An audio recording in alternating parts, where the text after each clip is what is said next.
You're watching KLTX, Channel 15, serving the City of Lufkin. Today on City Hall Update. Did you know more than 1 million new cases of breast cancer will be reported this year? We'll preview the area's largest breast cancer awareness event, Power of Pink. A local hospital is receiving national recognition for excellence in its Cath lab. We'll tell you what hospital is in the national spotlight and what it means for local patients. And Angelina College is offering flex classes for those trying to balance work, family, and school. We'll have the details.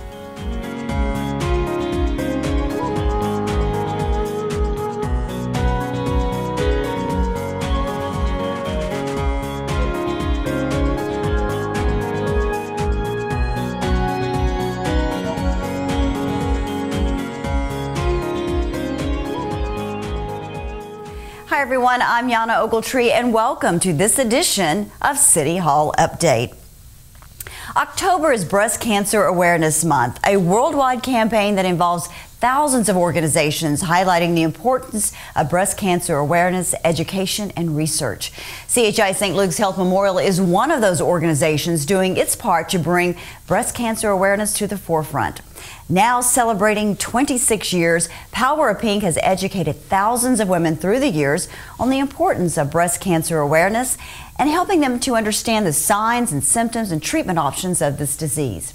Power of Pink is an educational forum which raises awareness about women and breast cancer in a fun and inspirational atmosphere. The luncheon was first held 26 years ago as the Jan Moore Memorial Lecture. Now, Ms. Moore lost her battle to breast cancer in 1993, but her courage and determination won the hearts of her friends, family, and hospital leaders. As a result, those who knew her best wanted to help inform others about the deadly disease. Now, what began as a handful of women discussing breast cancer over sack lunches in the hall of CHI St. Luke's Health Memorial has grown to a luncheon that caters to more than 1,200 women annually in Deep East Texas. This year's event will be held at the Pitzer Garrison Convention Center from 11:30 to 1 on Thursday, October 18th. Hosted by Temple Cancer Center's Medical Director Dr. Sid Roberts, the event features both hilarious and heartwarming moments that entertain, inspire, and provide educational awareness. At this year's event, motivational humorist and author Kay Francis will share her message to lighten up, stress less, and take care of ourselves. Kay has performed as a professional stand-up comedian for many years and has appeared on a number of national television and radio programs, including Lifetime Cable's Girls Night Out and NBC's America's Funniest People. She is also the author of The Funny Thing About Stress, a seriously humorous guide to a happier life. As one of the much anticipated portions of the event, the 10th annual Art Bra exhibit will showcase extravagant bras as various members of the community walk the runway, modeling these uniquely creative designs. A delicious lunch, door prizes, and raffle prizes are also part of the annual luncheon. Some women can have a baseline mammogram at 35, and usually if everything's good, you don't really have to have another one until you're 40. They recommend every year after 40. So really try to stay on track and get those done every year. You know, things can change if you skip a couple of years, and you don't want anything to kind of get out there and get out of control. And we can, you know, if you come every year, we can catch it early and get it taken care of. Mammography is very important. It is the best way to detect breast cancer. You know, we ask ladies to do their self-breast exams, but for us to be able to find an area or a cancer before you can feel it, mammography and ultrasound, we use ultrasound in conjunction with our mammography, but mammography is the best way to find problems or cancers. We recommend women, whenever they do a self-exam, to usually do it in the shower. It's easier. You can, you know, bring your arm up above your head and then just take your hand and examine your breast, kind of move up and down or in a circular pattern. There's, you know, a couple of different ways, but just feel your breast, and if you feel anything that's hard or just out of the ordinary, you know, if it's changed, or anything, you need to check with your doctor and let them examine your breast. But try to do that breast exam at the same time every month. Women's breasts change within their cycle. Hormones affect the breast tissue. Changes in skin, discoloration in the skin, thickening of the skin, retraction of the nipple, dimpling of the skin. Any changes can indicate a cancer, not just feeling a lump. Technology has changed and evolved. We went from film, where we had to go to the dark room, we take our picture, and then we go to the dark room and develop film, into the digital. So we went digital in 2007, and now we went from just regular digital mammography to what we call 3D tomosynthesis.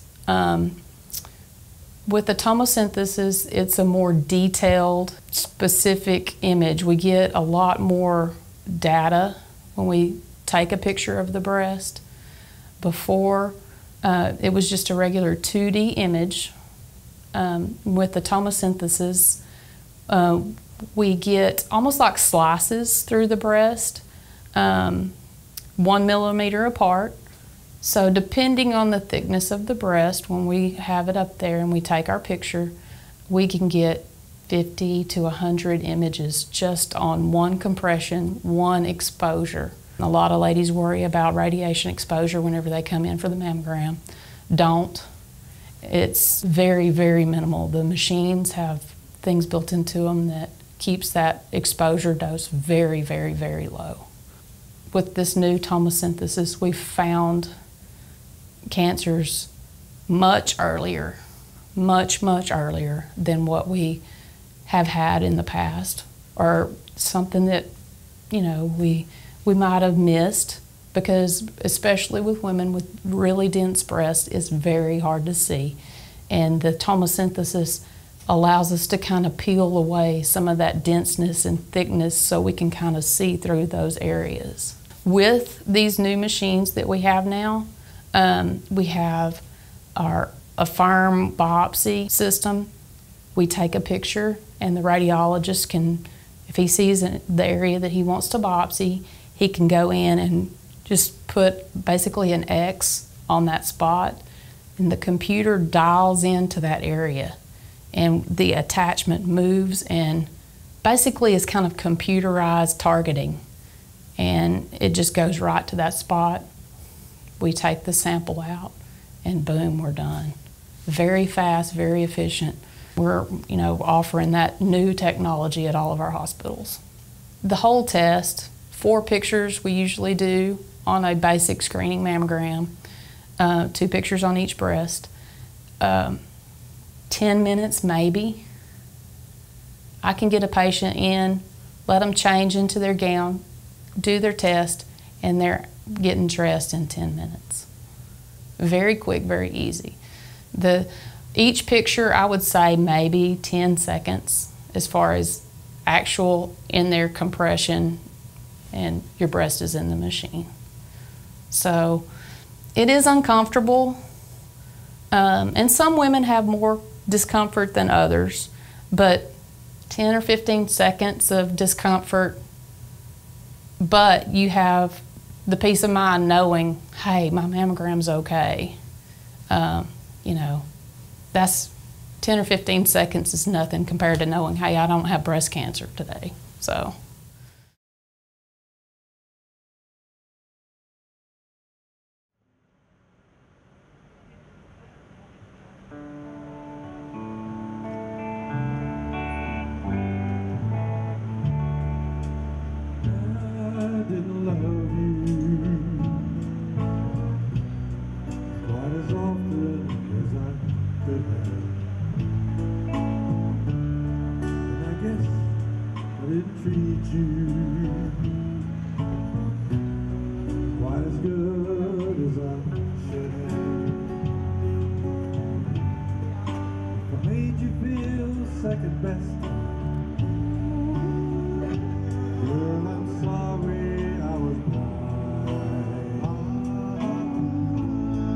You were always on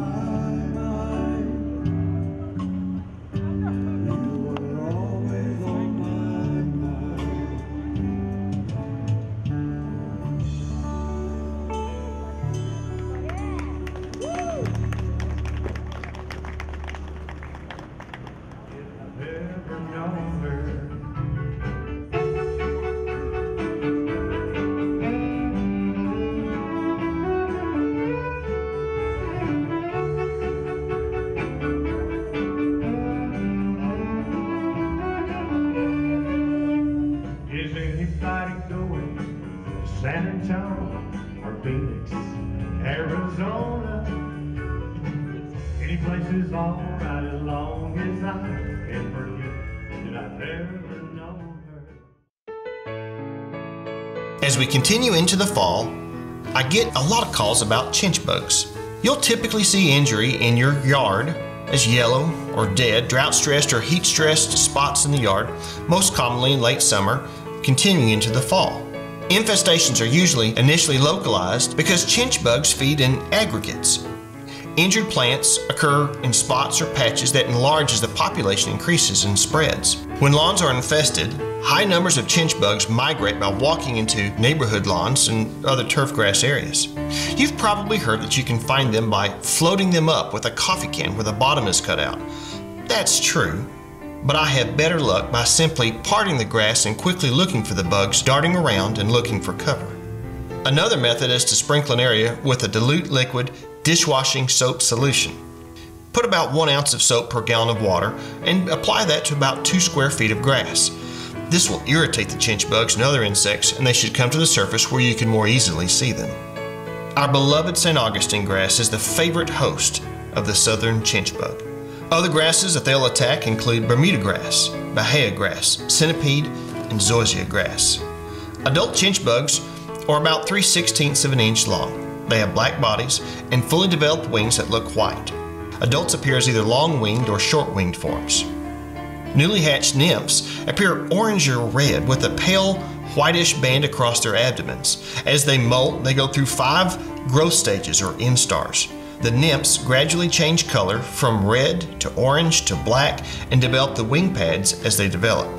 Nymphs and adults use their sucking mouthparts to remove sap from the base or the crown and the stolons of the plants. They inject a toxic substance that prevents the plant from transporting water. Adults overwinter in protected places like the weeds and grasses, becoming active in the spring. During mild winters, and probably in southern Texas, all developmental stages may survive. Mated females lay eggs singly behind leaf sheaths or in the soil around the host plants. Wingless nymphs hatch from eggs in about 2 weeks and develop through 5 stages for about 30 days before becoming adults. The entire life cycle can occur in about 6 weeks or longer depending upon the temperature. There are many active ingredients that control chinch bugs effectively, but formulations, the site where you can use them, and the applicator requirements vary widely. Always consult the product label for specific instructions on application rates, methods of how you apply them, and the timing. Many products that are labeled for chinch bugs recommend watering the product into the turf grass canopy. This watering maximizes control by placing the active ingredients into direct contact with the chinch bugs. Be sure to scout and positively identify their presence before applying any control product. Failing to properly identify the targeted bug and improperly applying some measure of control will waste time, your money, and will set you up for more problems later. For the Texas A&M AgriLife Extension Service, this is Kerry Sims.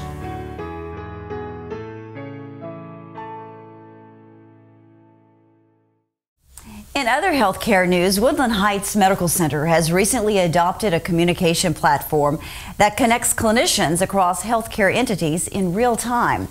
Built on mobile technology, the system helps providers minimize miscommunication and delays in emergency care. Approximately 80% of medical errors result from miscommunication during transitions of care between clinicians. According to Woodland Heights Emergency Services Director Stephen Bennett, this new system allows vital patient information such as EKGs to diagnose a heart attack well before a patient arrives to the hospital. The new tool also activates care teams such as the trauma or stroke teams prior to a patient's arrival, thus decreasing a patient's treatment time. I was approached a few months back about this software that's supposed to increase communication between EMS and hospitals, mainly for what we call STEMIs, heart attack, codes, strokes, and then general patients also. And the research on it shows that it increases patient outcomes by lowering response times through us activating the system, and the system activates the physicians, and the physicians are able to respond quicker. And so you have a 20 to 46% better patient outcome due to decrease in what they call door to balloon or door to needle times. And so the key is that our personnel, have to activate. And when they realize they have a STEMI, a heart attack, they notify the local ER, and they will push it to the physicians as needed. It's cost neutral for us. It doesn't cost the EMS anything. The program was actually originated from a physician in Longview, so it's kind of a local product. Longview Fire has been using it for several years, and so they've had good success with it. And we bought into it based upon patient outcomes. If we can get a better patient outcome, then that's what we're all about. It is the first responders' initial patient assessment and activation that enables all members of the hospital patient care team to coordinate care for the critical patient. This platform has proven to reduce treatment times between 20 and 46%.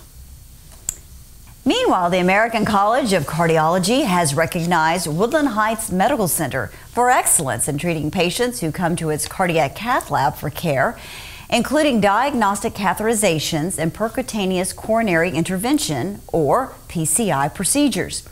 These non-surgical procedures, also known as coronary angioplasty, opens narrowed or blocked coronary arteries with a balloon to relieve symptoms of heart disease or reduce heart damage during or after a heart attack. Home to the very first heart center in Deep East Texas, Woodland Heights Medical Center is now the first facility in the area to be awarded cardiac cath lab accreditation with PCI, based on rigorous on-site evaluation of the staff's ability to evaluate, diagnose, and treat patients who come to the cardiac cath lab. They are the third facility in Texas and 20th in the nation to receive this esteemed accreditation. In order to receive the award, Woodland Heights Medical Center was required to take part in a multifaceted clinical process that involved completing a gap analysis, examining variances of care, developing an action plan, a rigorous on-site review, and monitoring for sustained success. Improved methods and strategies of caring for patients include streamlining processes, implementing guidelines and standards, and adopting best practices in the care of cath lab patients. Hi, I'm Dr. Linda Chase. I'm the director of the newborn ICU here at Woodland Heights in Lufkin. One of the jobs we have here taking care of sick kiddos is educating the parents on the difference between the healthcare issues for full-term babies versus premature infants. Without a doubt, one of the biggest issues we have found over the past couple of years is the importance of breastfeeding. Now, we've known for years that breast milk has a lot of benefits for the baby, but as the past 20 years have gone by, we've realized more and more as we've taken care of smaller and smaller newborns that breast milk has all sorts of benefits for the mother as well. And that's what we're here to talk to you today about. So I have Roxanne and Summer. They're our lactation consultants here. They work with the moms before they have their babies. We have information available in the OB's office, and we do consults when you're in labor, and then help work with the moms after the baby's born as well. So Roxanne, can you give us some information about what kind of things we have with the moms? Okay. Since October is Breast Cancer Awareness Month, we would like to stress the importance of breastfeeding and how it relates to lowering breast cancer rates.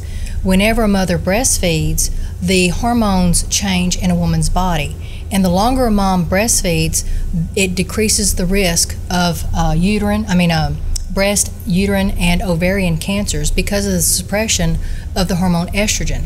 So that is really the basis behind lowering your risk of these cancers. We do have pamphlets that we give to our moms prenatally.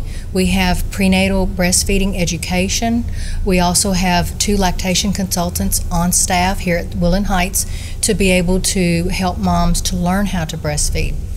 We also have follow-up care. They have a phone number that they can text anytime, day or night, for breastfeeding help and follow-up.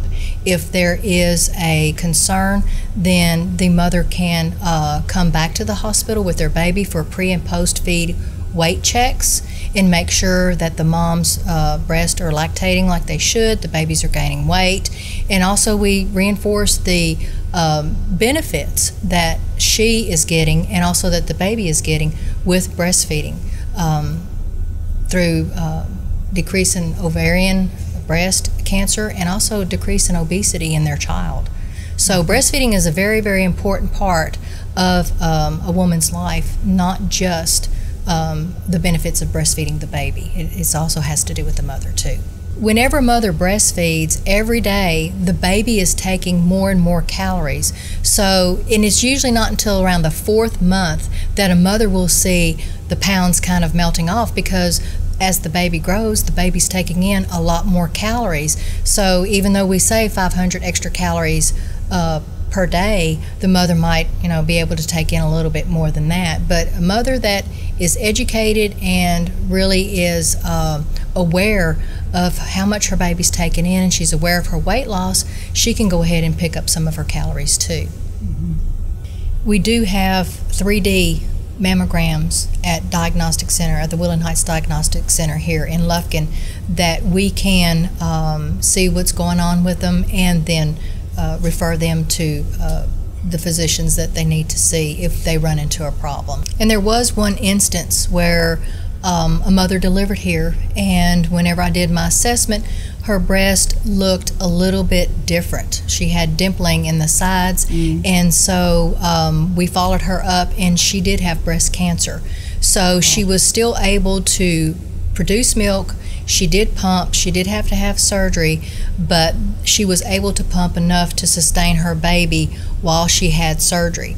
After her surgery, then she was able to go back to breastfeeding. So, just because that you have a scare, and trust me, she was very, very scared, but that's what we're here for. We're here to do assessments and follow-ups and make sure that these moms get the proper care that they need and the proper education. There are 4 quarters of play in football, but at the Lufkin Boys and Girls Club, there is actually a 5th quarter.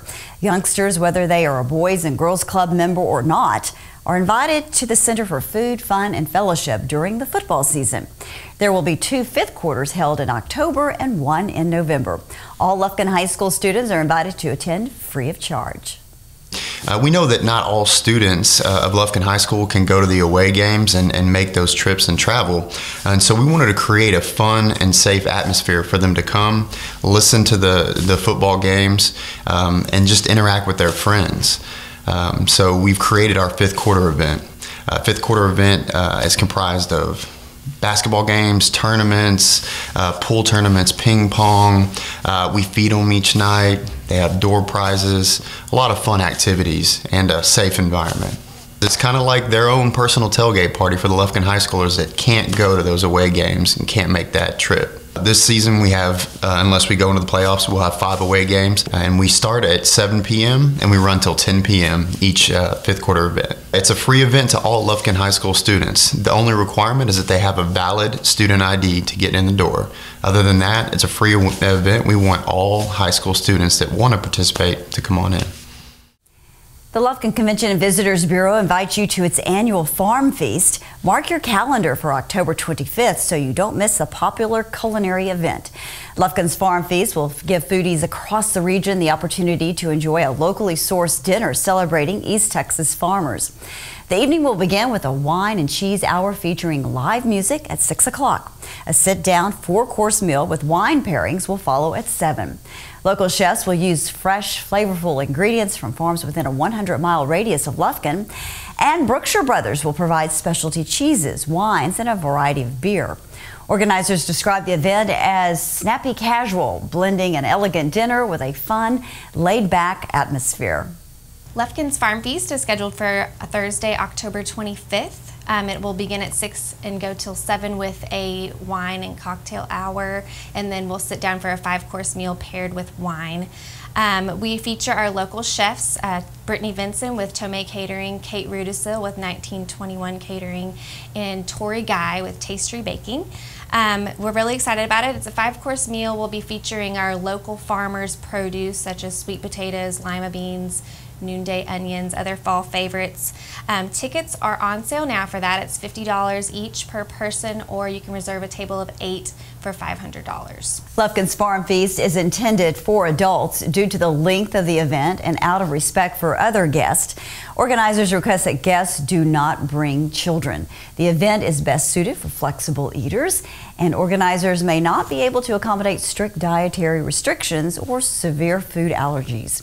If you have specific questions about dietary restrictions, you can call the Lufkin Convention and Visitors Bureau at 936-633-0349. Clean up at Casino Night with Angelina Beautiful Clean. On November 10th at Abrams in downtown Lufkin, it will be a night of games and prizes, but leave the kids at home if you want to go. It's for ages 21 and over only. Go all in to help keep our county a beautiful place at this fun event, which will offer blackjack, poker, roulette, and craps for casino-type games. Not a gambler? Not a problem. They will also have Plinko, a parachute drop, DJ for dancing, casino-style buffet, and a photo booth to enjoy. What a great day to be a road runner, right? This is just fantastic. Thank you all so much for being here. Angelina College is opening its new Center for Nonprofit Leadership. The center will provide educational programs, including training for both emerging and tenured leaders, as well as other resources tailored to serve the particular needs of nonprofit organizations in Angelina County. We recently stopped by the new center to learn more. This is going to be a catalyst to be able to inspire, to guide, to give so many things to so many of our nonprofits. It's just incredibly important that our communities have this sort of vibrant center to create and support the nonprofits that exist here. This wouldn't be possible if it weren't for the support of many of the donors who stepped forward and said, we're going to help the college for the first 3 years, get this thing off the ground, get it running. And then the college made the commitment. I met with every one of those donors and looked them in the eye and said, this is going to continue to exist after the donations. We're not going to come back and ask for more. Once this is established and we're able to get it rolling, then this will be a part of the college, and we will continue to operate in the future through the college. So what we intend on doing, the vision, if you will let me use that word, over the next year or so, is to roll out for you a help for each one of you that will start with focus groups. It will start with a needs assessment so that I can talk with each one of you and we can find out what some of the struggles are and what courses might be helpful. And also, and I want y'all to think about this, how to deliver it to you. Is it in a traditional classroom setting? Is it online? Those are all the conversations that we're going to need to have. So I'll be contacting you and we'll get to talk about this because this is going to be ours. We are going to own this. We are going to develop this. The second prong will be focusing on board development. And that's for those of you who've done boards for a long time and perhaps those of you who would like to serve on boards but don't know what that means. And so we'd like to develop classes for you with the ultimate purpose of a board bank. A board bank being a list of names of educated people that have said, I would like to serve in this area. What you are doing right now is fantastic. But we can all learn through those meaningful relationships and partnerships. And so availing ourselves of that just makes perfect sense. It is for us to encourage one another. You know, I did not discuss what I was going to say with my pastor, Mark Wilkie. But he knows me, he knows my heart, and it is for us to encourage each other because we're all in this together, and we can do this together and make a better, healthier community, and then replicate this throughout the influence of Angelina College's 12 areas of service. This is doable, y'all, and it is exciting. Thank you. We'd like to welcome Annie Allen to the show. She is the Director of Student Success and Inclusion at Angelina College, and she's going to tell us more about the Flex Class program at Angelina College. So this is something brand new, correct? Yes. We started doing wintermesters last year. We rolled it out with like 2 courses, but now we're doing a number of courses. Okay, tell me what is the basis of Flex Classes? Flex classes are, you can think of them kind of as summer semesters, except it's during the fall semester. They are very short. They tend to be online, and it's just a way to fit into people's very busy lives, just one of the classes they need to get their degree done. Okay, and what subjects are offered? There are a lot. We have contemporary math, we have your biologies, we have your art classes, we have your government classes, pretty much a lot of the basic courses that you need for any degree, so what we call core curriculum. And then there are a few courses that are outside of that are more technical and tech workforce. Okay, so how does it work? If it's online, is there a live instructor or are there set times? How does that work? Most of our online courses are fully online. So what you're going to do is you're going to be interacting through a module based through Blackboard. Some instructors may set up Blackboard Collaborate, so you would do some face-to-face things. But most of it is, you set the deadlines in your calendar, and then you make sure you get to work in on time, and you kind of just work through the modules on your own. And so why do this? Well, if you're like how I was, I wanted to get through my degree plan as quickly as I could so that I could go and get a job and support my family. And so it's for those students. We also have students who are maybe going to SFA or Sam Houston, wherever, and this is just a very affordable way to get just one of those core curriculum classes out of the way. Like say you need your American Lit 2, you need that humanities credit. It's, you pay a few $100s for this course, you get it over in 8 weeks, and you're done. Yeah, I didn't think about that, to actually be enrolled at Angelina College doing these online classes while you're at a four-year university. Oh yeah, absolutely. Yeah. And it does make sense because I know the Angelina College is such it's a great institution, but it's for great value, and so to knock out those core classes that you need at AC would totally make sense. Yeah. And then for those who are on the job already. Yes, absolutely. And I know for me, whenever I went to SFA, one of the things that I would do is I would double up. I would take a course at AC while I was going full-time at SFA. And that was just a way for me to save money, but get one of those core classes that's not really too relevant to my social work degree or whatever I was going for. I would get that out of the way at AC. And it was a great way to save money. And so in the end, or during the process when you have to test out, do you have to go onto the campus to test, or do you go to a testing center, or how does that work? Each instructor, kind of depends on the instructor. A lot of our instructors don't have you go test in the testing center. If it's a paper and stuff, you're just going to submit it through Blackboard, and it'll test for plagiarism. Boy, times have changed since I was in college. Yeah.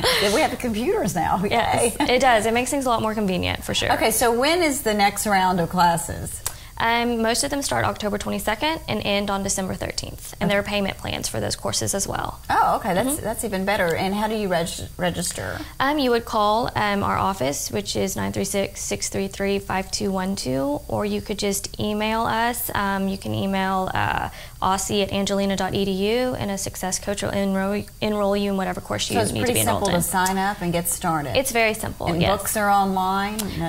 Well, we have a bookstore. If you're you can buy them from our bookstore, but also, it just depends, again, on the course. Some instructors have all their materials online, yes. Wow, okay, that's a great opportunity for so many here, and of course you don't have to be living here to take advantage of it, so that's great as well. Yes. So Annie, thank you for sharing that information with us, but one thing that I also like to mention is that Angelina College it's always a new program at Angelina College, and so recently, the school unveiled a new heavy equipment program, not through flex classes, of course, but this new heavy equipment program will give the students the tools they need to have a successful career. You see how that bucket pops when you fill that up? That's what you want to stay away from. So we're in the Technology and Workforce building here at Angelina College. We are registering people for the Heavy Equipment Operator program. This is a high-demand occupation program in Deep East Texas. So local employers said they need to find people who can be heavy equipment operators. So we partnered with Workforce Solutions, Deep East Texas, the City of Lufkin, and also Texas Mutual Insurance Company to provide heavy equipment simulators and a curriculum that will train people to be heavy equipment operators. So we open registration for our first course, which starts Monday, October 1st. We are completely full, all 12 spots are full. So today we're actually registering people for the second class that starts on January the 7th. And the cost is $50, thanks to a grant from Texas Mutual Insurance Company. Normally the course costs $500, but they're paying most of that tuition. The benefit of having a program with simulators is that you don't have to train people who are not experienced with equipment on your expensive equipment, and also there's a safety component there as well. This program is centered around safety. There's a lot of safety training that goes on during the course. So students leave the program with basic knowledge, not only in heavy equipment operation, but in safe operation of bulldozers, motor graders, and excavators. Some of the most frequent questions I get are in regard to farm ponds. Folks in West Texas call them tanks or stock tanks. And I have it on good order that my coworkers in Northeast Texas, that their chosen name for ponds is pools. Regardless of their name, ponds are used for watering livestock, aesthetics, or just plain fishing. I suppose that most ponds in our area produce catfish, bass, and other fish without too much effort. Indeed, there's lots of folks that really don't do anything but throw a fishing line out there from time to time. Smaller ponds that are an acre or less are ideal for raising catfish. If you want to raise more than one species of fish, the experts recommend having a pond larger than an acre. Keeping a multiple species pond like bass and bluegill running requires space for the fish to move around, to spawn, and to feed. A good rule of thumb for the maximum carrying capacity of a pond is 1,000 pounds of fish per surface acre. Focus on the word surface because when we're estimating the number of fish you can keep alive, the depth of the pond is of no concern. True, a deep pond will still hold water in a long dry spell, but for how many catfish to stock you need to measure the surface area. And for the curious, 1 acre is 43,560 square feet. If your acre was shaped like a square, it'd be 209 feet wide and 209 feet long, but I've never seen a pond that was perfectly square, and many folks greatly overestimate the size of their pond. If you've ever played around with Google Earth or similar programs, you know you can measure the length of a road, the property lines, or even measure the area of a pond. I bet you'll be surprised how small your pond is. Nearly everyone I ask will tell me they've got a pond that's about an acre. If you insist on guesstimating the area, compare it to the area of a football field. A football field is about an acre. The upcoming fall months of October through December is a great time to stock catfish in your pond. Catfish stocking rates range from 100 to 1,000 fingerlings per surface acre. And remember, if you have a small pond that's 1/10 of an acre, well, your range will be from 10 to 100 fingerlings. The range is dependent upon the frequency of feeding. Supplemental feeding greatly increases the growth rate and the short-term carrying capacity as you're supplying the protein needed to grow them out to an eating size.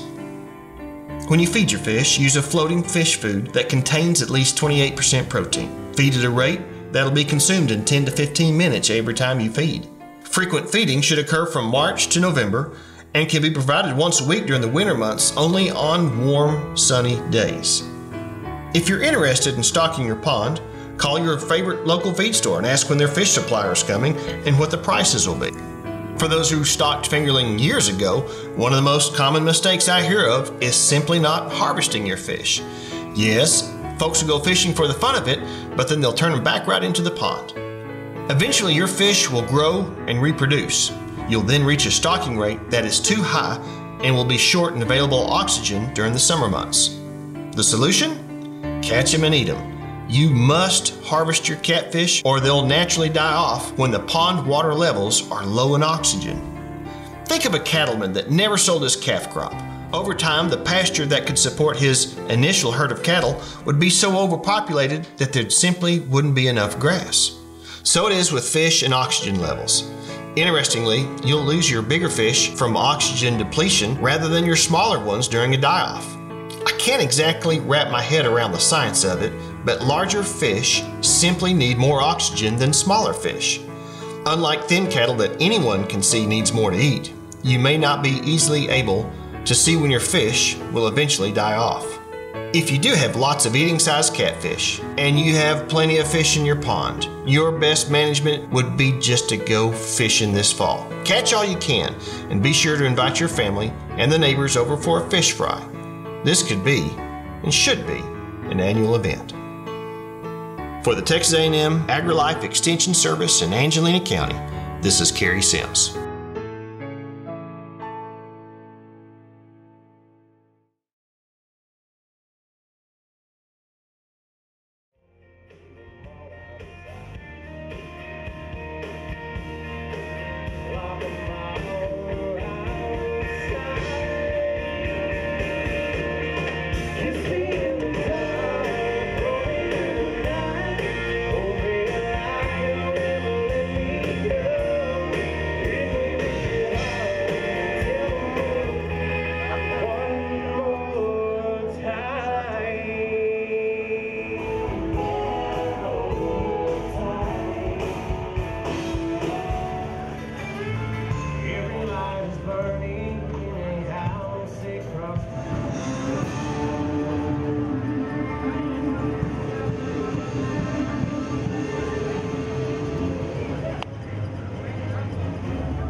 Pitch out a race.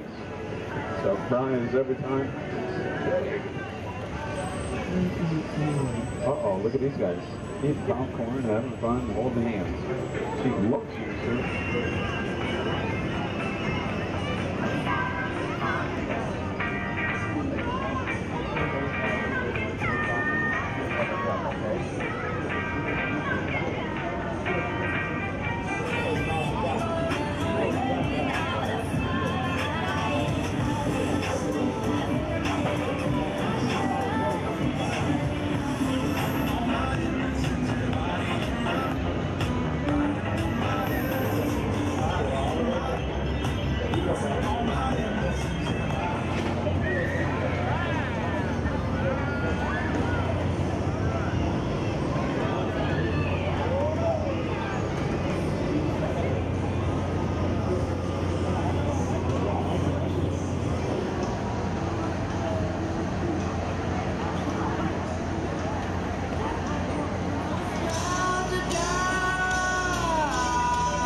That's all for this edition of City Hall Update. Thank you for joining us, and we hope you will continue to watch for the latest news and information from Lufkin City Hall.